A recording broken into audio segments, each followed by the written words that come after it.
And welcome back to the channel, everybody. I'm Brant. I'm Lisa. And this is Brant versus Lisa live. For the first time. Yeah, Friday night. And late. Yeah, live from the office. I was going to do a whole SNL thing, but then I was like, it's not Saturday. It doesn't work as well. That's all right. Yeah, so this is our series, Rated Ranked, basically, where we, earlier in the week, we do our most anticipated, where we pick 5 comics, and then we read them. Of course. Now we're going to just discuss them, rate and rank, and compare and contrast, and see where they fell. Yeah, see where they fell, and see if you guys agree or disagree with us or whatever.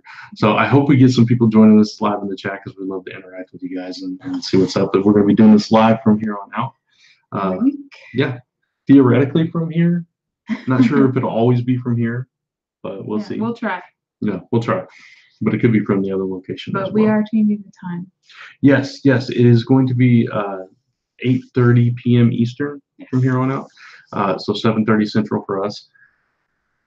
We realized we needed that extra half hour to get here and set up and everything. Yeah. So we apologize for starting a little bit late this week, but that is going to be the new time going forward.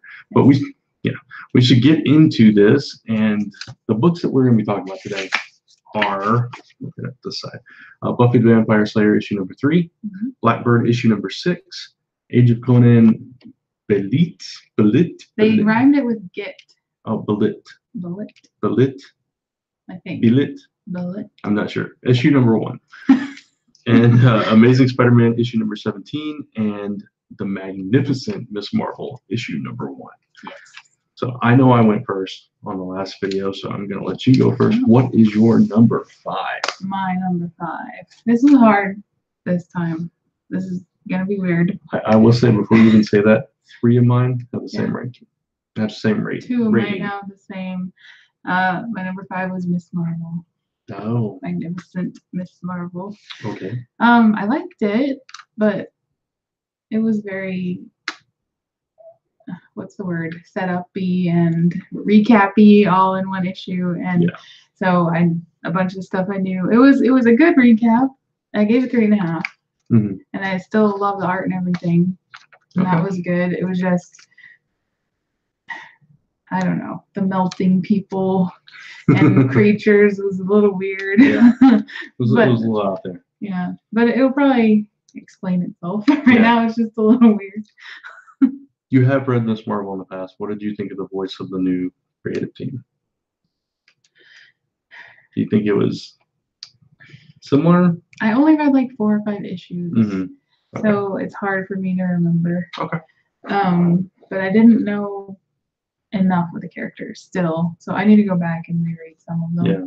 I didn't know who that was she was meeting at the restaurant. Nakia? Yeah. Oh, okay. Yeah. I didn't know her. Okay. Yeah, they weren't really friends at the beginning when you probably read it, so that progressed over time. Right. So. All right. My number 5. I'm going to take a stab. Belit. Yeah, Age of Conan Belit. I gave it 3 stars. Yeah. Okay. So I didn't hate it. The art I thought was okay. I wasn't as in love with it as you I like the art a lot. I know. That was your whole reason. I thought it was okay. Yeah. I was a little, I don't know. It reminds me of I can't think of it. Did you ever read any of Anita Blake? No, but I flattered it. Okay. Yeah, that, only not quite as detailed. The art? Yeah. Oh. A little bit. A little, maybe. Maybe. I don't know. It was okay. I kind of like the story of her, like losing her father and becoming this pirate queen or whatever. But I didn't feel like it did justice to her journey. It was a little rushed. Yeah, it was a little. It was like, okay, hi, my dad's been kidnapped. Now he's dead, and now I'm on a ship, and now I'm taking over this ship, and now I'm the queen. You're making me rethink where I commit. It's your number 1. No. But that's the way I felt about it, reading through it, and I read through it in 2 sittings. I read half of it and then went back and read the second half. So it's not even like I was reading it rushed. So I really wanted to absorb it and give it a chance, and I did. I don't think it's my type of story. It probably won't come back unless you pick it again, which of course I'll have to read always it. a possibility. Hey, what's up, Mr. Gretzky? Hey guys, I got done with day one of my Raleigh, North Carolina, Oak City Comic-Con. Oh, awesome, man. How'd it go? Let us know how it went. I hope it went well for you. All right, so that was my number 5. Your number 5, yeah. Yeah. So your number 5 was Miss Marvel. So what is your number 4? You're not gonna like it. Oh no, it's Spiderman. It's Spiderman. Okay, why? Because I haven't read enough Spider-Man to know all of those bad guys. Okay. So the ones that I knew weren't even there. Hmm. Like, I don't know who the Scorpion is. You don't know who the Scorpion is? No. Wow. You I need to only read some know the Spider-Man. ones from the movies because I haven't read enough of the comics. Okay. I told you I only read a little bit around when he owned the big business, Peter Parker Industries or whatever. Yeah, Parker Industries. Parker Industries. You need to go back and watch the 90s Spider-Man cartoon. That'll school you. But so it was really good. I always love the art, the Umberto, right? That's his name. Umberto Ramos. Umberto Ramos. I love the art. I don't know, it just didn't grab me, and it seemed long. Because when I was reading it last time when I was really tired. Yeah. So that might not be fair. That's true. I try not to read them when I'm tired, when I have to review. Mr. Gretzky said, went well, met David Finch. That's awesome. And got tons of books. So really cool, man. I'm glad you had a good time. And I assume you're going back tomorrow for more. So hope it's as equally pleasing. I don't know. Good time. All right. So, man, that makes me sad, though. I know. I'm sorry. I like the stuff with Black Cat. Yeah. That was the most interesting part. You should read the 16.HU. Mm-hmm. It was totally about Black Cat. Yeah. It's such a good story. And I read the back of the book where it says you should read this issue and this issue and this issue. And I bet if I read those, then this all would make more sense. Yeah. And I sort of like where it's going. Yeah. I like the premise. I just, when I don't know the characters, I just, Yeah. What's the word? There was a word. Disconnect. Yeah. No, I get it. No, I understand that. All right. So my number 4 is Blackbird number 6, which I gave 3.5 stars. What'd you give Spider-Man? I gave it 3.5. Okay. Well, that's fair. That's not a bad score. Okay. Blackbird, I thought it was a bit of a lackluster ending for this arc. And first of all, I thought it was the end of the miniseries. Obviously, they're continuing now. They're going to come back with a second arc, which I wasn't aware of. I thought this was like wrapping it up when I was reading it. Yeah. So I didn't know that until after when I was reading the back matter. Right. And I was like, oh, well, that makes a little bit more sense. But go ahead. I was just going to say the same thing for me because you told me, oh, it's a miniseries. So I was expecting the end. Yeah. So it was like, okay, that wasn't a satisfying end, but it's a little bit better now that I know that. Yeah. I love the art in this book. You know that. That's the best part about the book. The confrontation with her mom, I thought, yeah, she got some answers, but at the same time, it just didn't seem like that final, conflict.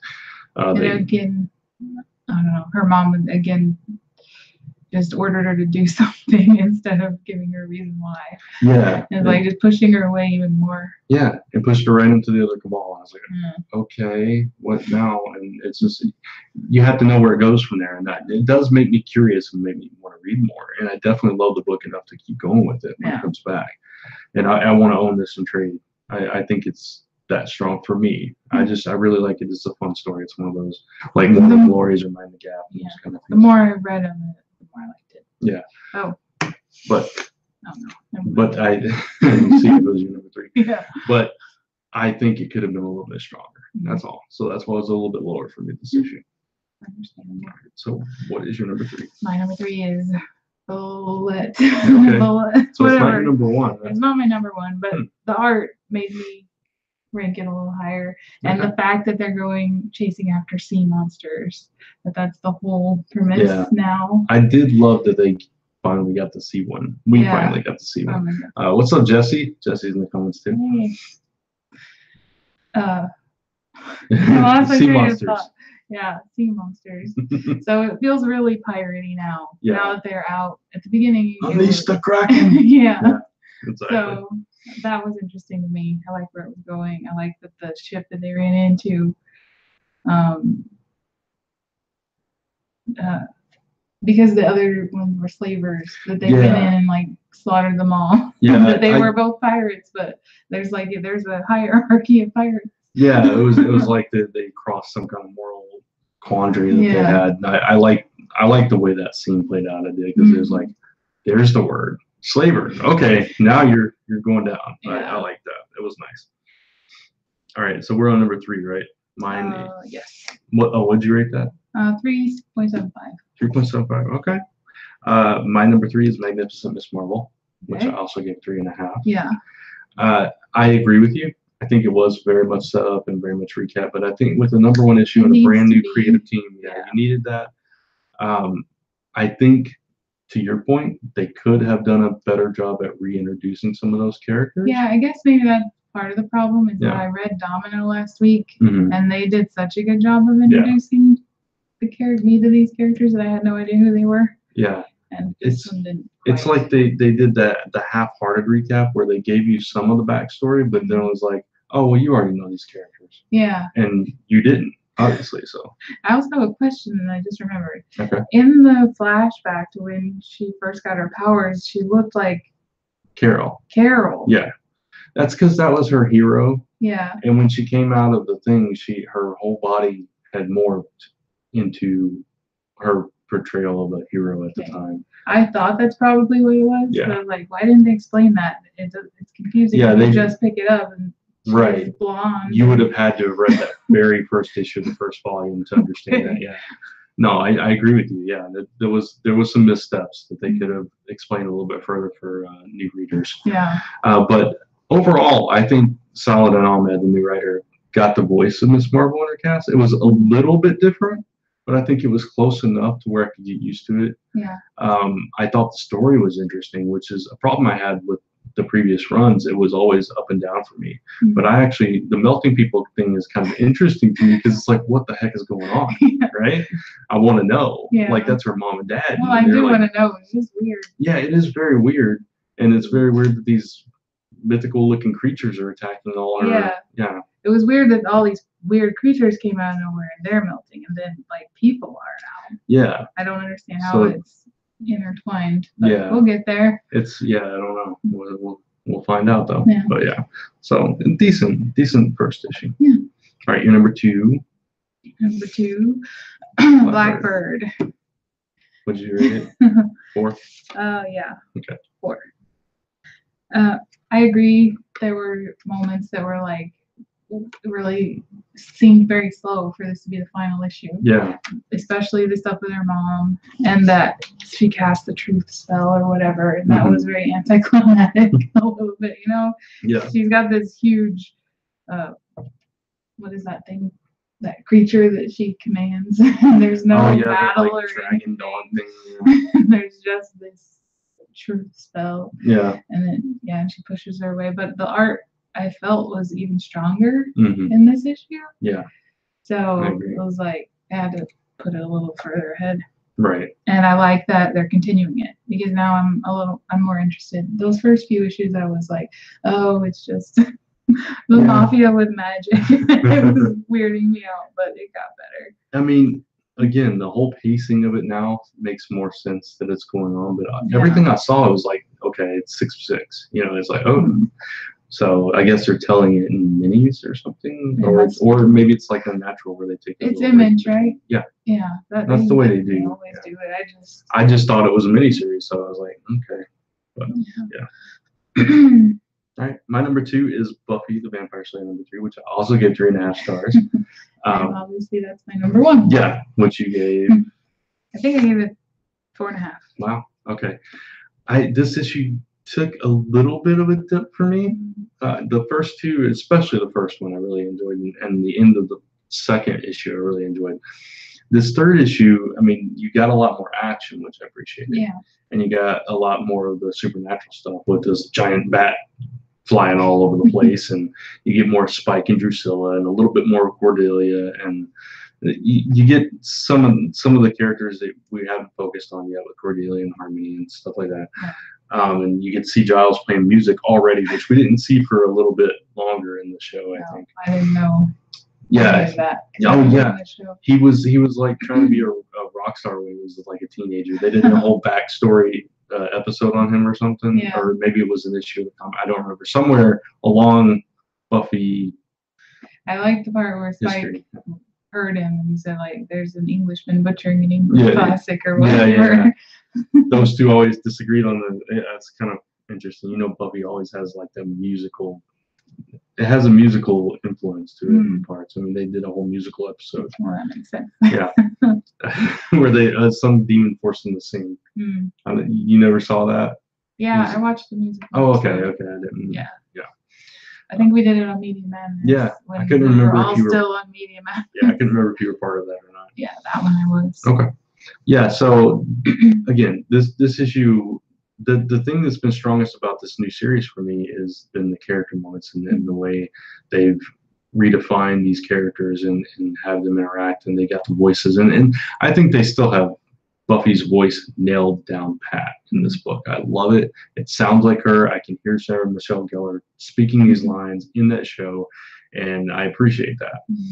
I just thought there was so much action and stuff that you didn't get any of those moments, and then all of a sudden Willow and Xander with no explanation just show up helping with the fight, and now everybody knows weird stuff happens. And it's like, what? You didn't get that explanation as to everybody knows weird stuff happens ever. I did think that was a little weird. Did they all find out she's the Slayer that early? Yeah, well, especially Willow and Xander.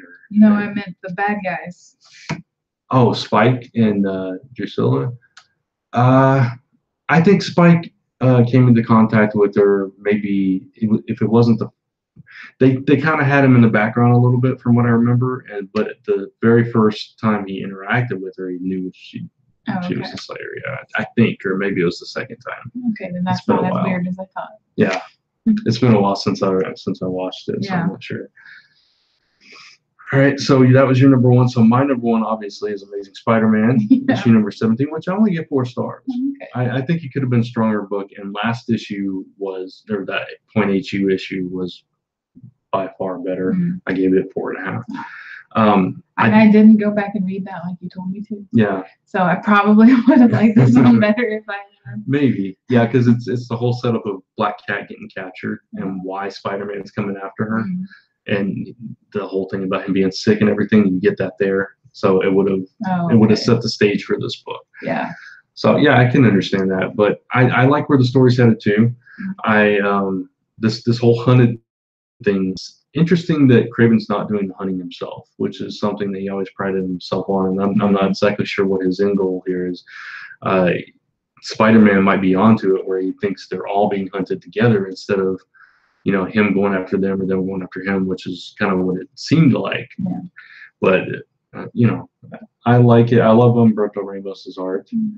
I wasn't in love with the coloring in this issue, especially like the flashback scenes and stuff like that. At times, there were points that I just wasn't in love with it. Yeah. It was a little darker. Yeah. Is that what you mean? A little darker, and just some of the choices with like I said, with like the flashbacks and different things like that, different fading techniques and things like that. I know what you're talking about. It was a little bit of an odd choice for me. I wasn't really feeling it. It washed out some of the line work. Yeah. In those areas. Yeah, and they did that in the previous arc, and it was a different artist, so he was even more off-putting. At least it was Umberto, but a couple of scenes where Umberto was drawing Kraven from behind, it looked really weird. It just, his body was morphed weird, and it's just like, come on, Umberto, you're better than this. But anyway, no, I like where it's headed, but I think I need to see more of the story before I'm like totally hooked into it. Yeah. So if everything was like last issue, oh man, it'd be blowing me away. This would have been a 5-star book, I think, but not quite there. Not quite there. 4 stars. So there we go. I think that's it. Yeah, I think so. So a little bit surprising because I thought Age of Conan was going to be higher for you. I'm glad you're enjoying Buffy. Yeah. Yeah, I'm surprised I am. Yeah. This much. I guess because I like the art a lot. Yeah, the art is really nice in that book. It's keeping me. Yeah. I think I liked out of this issue that we do get more time with the baddies of this I agree with particular that. arc, so you find out a little more about the motivations and stuff. Yeah. I don't know. And I liked the Pegasus. Yeah, that was nice. Cute. That was a nice scene, nice lines. Yeah. It felt like there were more grand scenes in art where the art was, and in the action scenes. Yeah. It felt better. I can see that. I don't know. And I appreciate that they because you're retelling this and it's in comic book form, you can go outside the box of the constraints of the TV show at that time, especially for the first season before they were popular. Yeah. And your budget's very limited and everything. Right. So you can do things like a giant talking bat flying through the city and destroying everything. But yeah, so there you go. We didn't get to read Wonder Twins. That was our honorable mention. We thought about adding that to the mix, but neither one of us had time to get to it this time. Right. Well, that's not entirely true. I read some other books instead that I really wanted to read first. I didn't have time. I had to finish. Yeah, I read Runaways, and I read there was something else I read. I can't remember what it is off the top of my head, but I read a couple other books. But yeah, so that's it for this, and we would love to hear from you guys, either if you're still in the live chat, what books you guys are enjoying this week, or if you're watching this post live, what your top 5 books were this week, what you've enjoyed, what you didn't, if you disagree with us, what you thought of the books that we picked and where we ranked them and rated them and all that stuff. And you can join us every Friday night now at 7:30 p.m. Central live as we do this show, and our most anticipated goes up on Tuesdays at noon Eastern. So you can see what we'll be talking about. Yeah, exactly. So that's it. So other than that, you can follow me at Brant Fowler on Facebook and Twitter. You can follow both of us at Last Number Press and at Little Victories YT on Instagram. 2 giveaways going on. Little Victories? Giving away some toys. Yes. Some Hair Adorables dolls and a Batgirl doll and a comic. Yep. And that runs through Monday. So you get to Monday midnight. Yeah. So go check that out at littlevictoriesyt.com/giveaway. There'll be a link in the description below. Once this process is in post. And on Comic Frontline, we got a giveaway. A good one. Detective Comics 1000 #Batman80 Bactacular giveaway. I got all that right. I've been typing that a lot lately. But giving away a Bruce Timm variant cover of Detective Comics number 1000, plus a couple of Funkos, a trade paperback, and some other cool swag. Check that out at comicfrontline.com/giveaway. Yes. And that runs until March 26th. So other than that, thank you guys for watching, tuning in live. Thank you, Mr. Gretzky and Jesse, that popped in our comments. And we'll see you guys real soon in another video.